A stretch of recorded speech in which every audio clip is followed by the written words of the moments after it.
So mga tol, bago nga po maglaban sina Terence Crawford at Errol Spence Jr. noong July 30 sa T-Mobile Arena Las Vegas, marami ang nagsasabi mga tol na si Inoue na daw ang magiging pound for pound king nang talunin nito si Stephen Fulton at agawin ng dalawang titulo noong July 25. Dahil kahit manalo umano itong si Crawford kay Spence, aabot lang umano sa desisyon ang laban ng dalawa.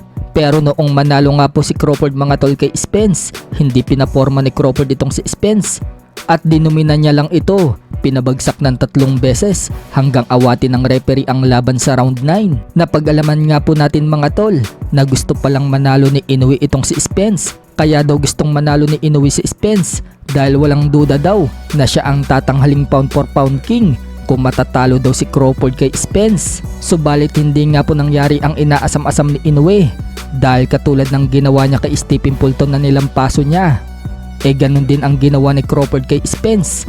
Nilampaso niya din ito, kaya mas pinaburan nga po ng nakakarami mga tol na si Crawford talaga ang pound for pound king.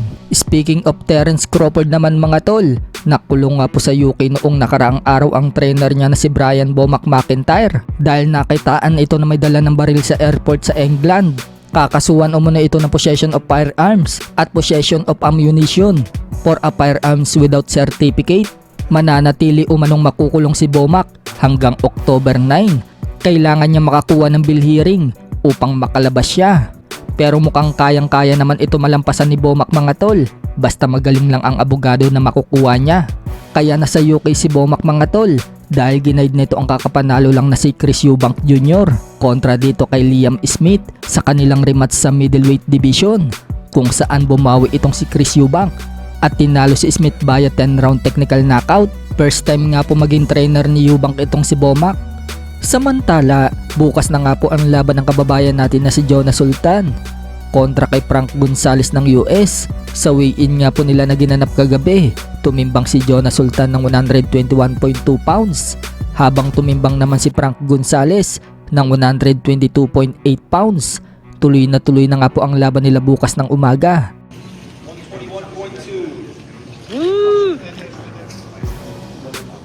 Geng 121.2 kalaban Frank Gonzalez. Sa kabilang banda naman mga tol, batikang trainer at ama ni Sean Porter na si Kenny Porter, sinabi na 50-50 umano kung sino ang mananalo kung magkatapat itong si Shakur Stevenson at Gervonta Tank Davis. Pareho umano niya nakatrabaho ang dalawa at nasubaybayan ang karera. Kaya daw ni Shakur i-outbox ang sino mang kalaban niya. Pero may lakas din daw itong si Tank Davis. Kaya para sa kanya, 50-50 daw ang laban sa pagitan ng dalawa. Pero para manalo daw si Davis mga tol, kailangan daw i-knockout itong si Shakur.